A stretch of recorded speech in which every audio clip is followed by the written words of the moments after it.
Hello, you are watching WNBA Courtside. The crew is all here. Nthabiseng, welcome back. Lee, good to have you. Unfortunately, Kaunda, I'm just kidding, my bro. You know how it goes. How's everybody doing? Good. Well, Good. we're all great. Surviving the chaos. Big shout out to everybody at the LA Sparks, real quick. That's what I want to say. Yeah, he's always got that Sparks game going. But before we get into the show, let's talk about something that was pretty big that happened in the WNBA. And it's this, there's a lot of Jordan brand athletes jumping out of the WNBA. They're calling them jump women. I like the sound of that. And it's great to see brands like Jordan actually putting a little bit of effort, or rather more effort, into women's basketball, because it really has deserved it for so long. I mean, we saw Brianna Stewart's Puma deal at the beginning of the season, and now we're seeing a lot more stuff happening. So, Lee, do you think this is a step in the right direction? Should we see more of this kind of stuff? Yeah, I wish it was the norm and not the exception. And right now it's the exception. I mean, I do think, why did it take Jordan Brand so long? I mean, we're glad you're here, right? Yeah. But we have some questions as to why you're so late. Hopefully we see I love more, that. I like the party's been jumping. More. Yeah, like we've been waiting for you. You said 12, and now it is 12:45. It sounds like you invited Kaunda to the party. I'm always fashionably late, Cyrus. I don't know what fashion fashionably that is. Late, like a pair of Jordans. Well, look, if that's the case, then it's worthwhile. But Ntabi, I know, is this something that you're seeing the players are really motivated by? Because it looks as if, the new commissioner has really done a lot for this league. This might not necessarily be a deal specifically brokered by her, but we're seeing women's brands getting involved in the game. Now we're seeing a lot more basketball brands saying, look, we've got to pay more attention to the WNBA. Do you think this is the future? Is this potentially the first in many steps from different companies? It will be, because when you think about it, women are the ones that buy the most sneakers, right? So it makes business sense for Jordan to actually do that. They do. When you look, if you look at the numbers and how many, because Kaunda is kind of like, is he a lady? And his love for sneakers might make him that way. Yeah. It's the truth, especially with the Jordan brand. There's a lot of women who buy the Jordan ones, myself included. So it only makes business sense for Jordan to put women in the front line like that. And I think we'll see more brands like Nike, like Adidas. Adidas we already see with Elizabeth Cambage, but I think we'll start seeing more just because of business sense, number one, before it is about actually putting women in positions of power, if you may, or in the positions where they are right now. No, but I love that point. And Kaunda, we've often spoken about this in the sense that it just makes no sense to completely ignore women. It's as if brands don't understand women spend money too. But what's great is, in a weird way, this is almost Jordan's Republicans buy sneakers, not to say that, but this is finally a step in the direction to say there are people who we need to be facing more. We need to have brands that speak to them, and these athletes will do that. Now, Kaunda, do you think the athletes chosen here will have that sort of sense? This is a good mix of youth and experience. What do you think? Yeah, Cyrus, first of all, I think obviously Adidas has been there with Liz Cambage. The Ogumike sisters are Adidas athletes. And of course the Puma deal with Brianna Stewart. And a big brand such as Jordan taking a lead and getting a nice mix of sort of almost veteran players as well as like newcomers on the scene, not exactly, sophomores rather than rookies. But yeah, I think it's a fantastic step in the right direction, Cyrus. Like Lee said, the party's been going. Why are you late to the party? But I'll add a caveat to that, say, I'm glad you came to the party because you brought a keg of sneakers, and that's just going to get the party jumping even more. And if you look at what the Jordan brand has been able to achieve in other spaces, look at Dwayne Wade. He was a Jordan athlete, right, for a number of years. And then Li Ning saw the potential in him and said, no, look, we'll give you your own sneaker. And I see like you look at the Jordan Russell Westbrook why not deal. You know, he is a Jordan athlete, but he's got that Russell Westbrook why not range that it's distinctly his. Yeah, it's a bit like if the Joker had his own sneakers, you know. And I don't mean Nikola Jokic. Yeah, the Joker has got his own player exclusives, but let's bring it back to the WNBA. So I reckon this is a brilliant step in the right direction. I know it seems late to the party, but I'm glad it got to this point because it can only get better, Cyrus. And I'm just waiting for the day where a whole group of WNBA athletes are going to have their own sneaker ranges. You know, they'll be doing what Steph Curry's doing. They'll be doing what LeBron is doing. They'll be doing what Kyrie, KD, what they're doing, because we'll buy those sneakers. And a lot of young girls will buy those sneakers, and I think in terms of endorsement and income, and young boys, when I said we, I meant an old guy like me and a young boy like Cyrus. But thanks, Kaunda. Thanks. Just look here. but I think it's great because I mean you could be buying an Ogwimke 1. Or a Candice Parker 3. You know that's going to be a great time in terms of their income, as well as the endorsements, as well as their popularity growing even further beyond the U.S. borders and the African borders. So I think it's a step in the right direction. It's great, Cyrus. I think it can only get better from here. I love it. I think it's a fantastic move. I own no Jordans, but now I might just buy some. Let's go into the real meat and potatoes of what we're talking about, and it is the WNBA's Commissioner's Cup. It is the inaugural season of this. It's been fantastic to see the WNBA try and do something completely different. And I think what's great about this is that, the NBA has been talking about an in-season tournament for a long time. The WNBA is where innovation happens. It happens consistently. It happens all the time. They try different things out and it works. And then everybody's like, well, if they're doing it, maybe we should do it. So let's go into what makes up the Commissioner's Cup. Now, it is a bi-coastal tournament. So, the East versus the West. East doing its thing, West doing its thing. Every team plays, I think it's 60 Commissioner's Cup games because they got to play everybody sort of, I think all 10 teams. But there are 60 games, 10 per team, and those are designated as cup games. And then the cup itself will take place as the season resumes, the cup final that is, as the season resumes after the Olympics. So the top team in the West facing the top team in the East. Now, with all of that preamble, Lethabo, I want to know why you think this is a big deal and whether or not you think this is the kind of thing that could be rolled out for seasons to come in the WNBA.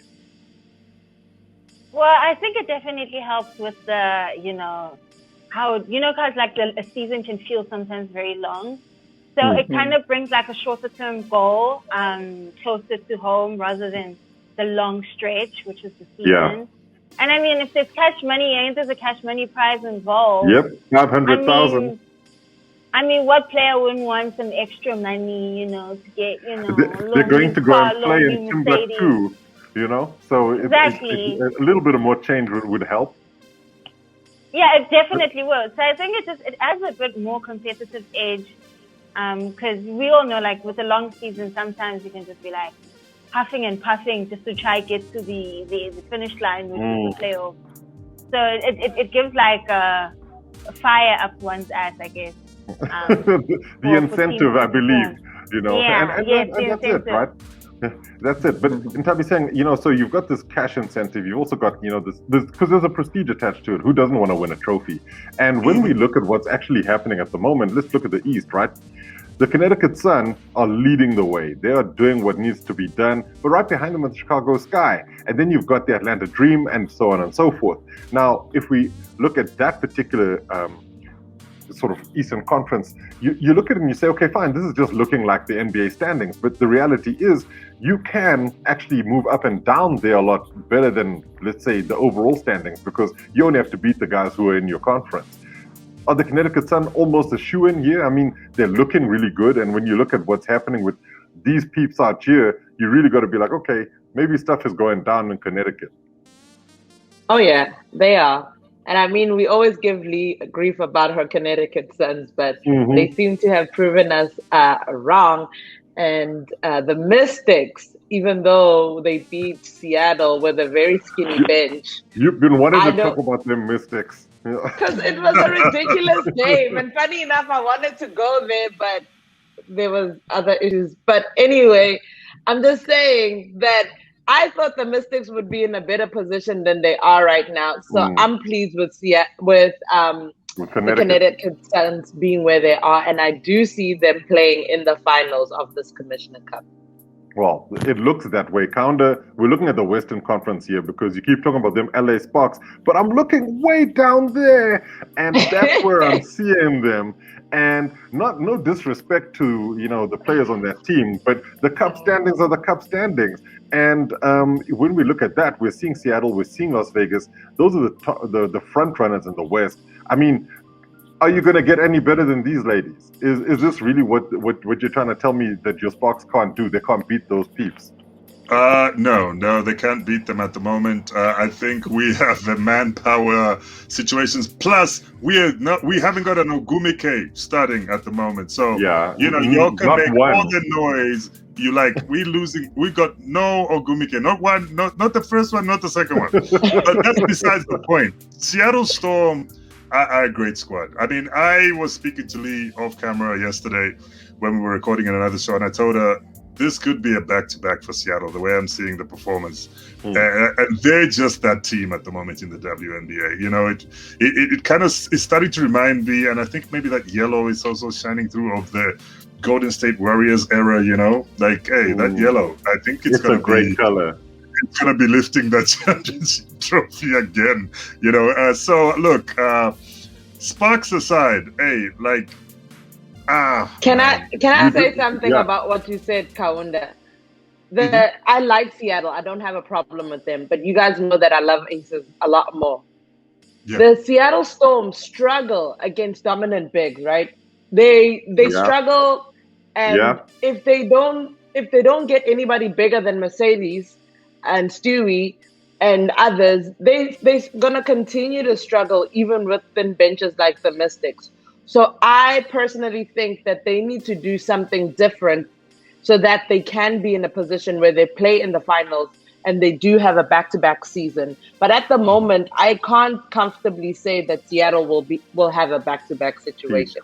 Tabi, this is what I love. This is debate. I'm going to say something, though, is that although you talk about the dominant bigs, and Tina Charles was dominant against the Storm in that recent game, she scored 34 points, the thing about that game was that they still went and dropped 16 to 18 three-pointers. Washington dropped a ton of threes on Seattle in that game. And so it's not necessarily the big that killed them, because it was a 4-point game. I mean, they won by 4 points. It was the fact that they just couldn't defend the perimeter. Now, Lee, let's go back to the Commissioner's Cup standings here, and we're looking at the West.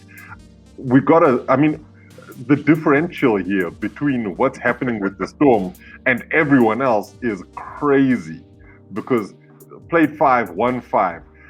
But who could potentially catch up with them? Are we looking at a runaway thing here, or are we saying maybe the Aces come back? I mean, we just got to talk about this lady here and think, okay, maybe she can will them into something. Is Liz Cambage going to be potentially able to do something for the Aces to try and bring them back in the Commissioner's Cup?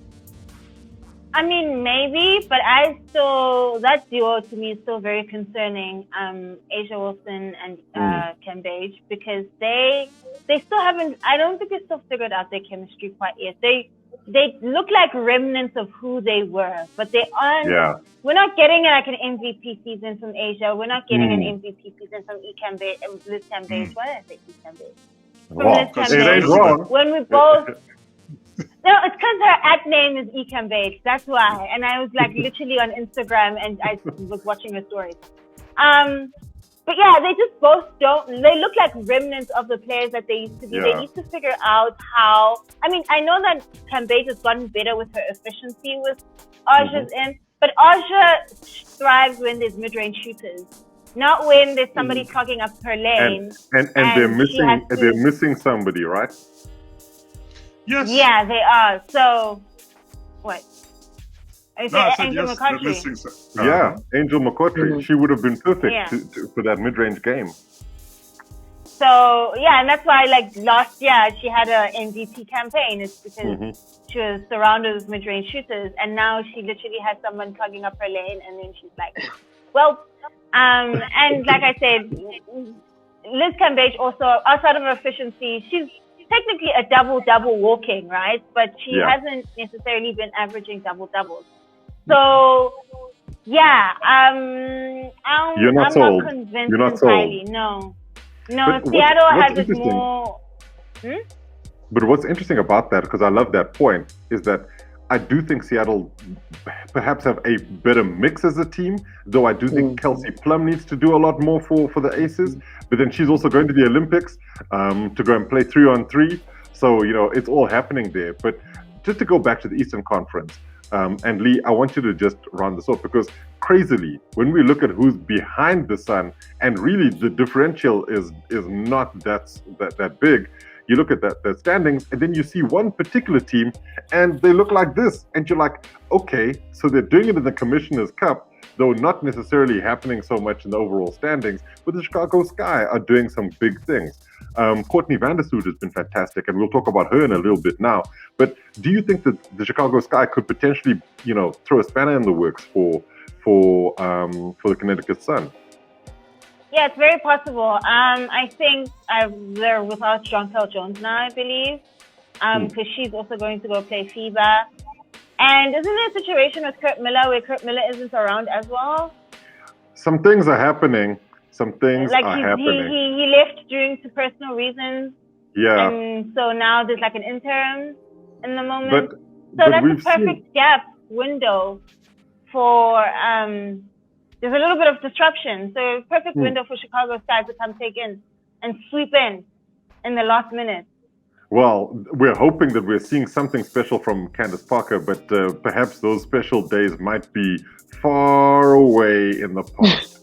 A sad thing to say, though. So let's round off the show with a little bit of a chat about the players of the week, and look at the peeps who we got here. Courtney Vandersloot averaging 13.3 points a game, 11.3 assists a game, and 3 steals. Then our girl Stewie, 20.5 points a game, 13.5 rebounds a game, and 4 assists. I mean, they've been the best players in the dub this week. Seasonally, I think Stewie has just been racking up these awards. Kaunda, Courtney Vandersloot, should we be paying more attention to her?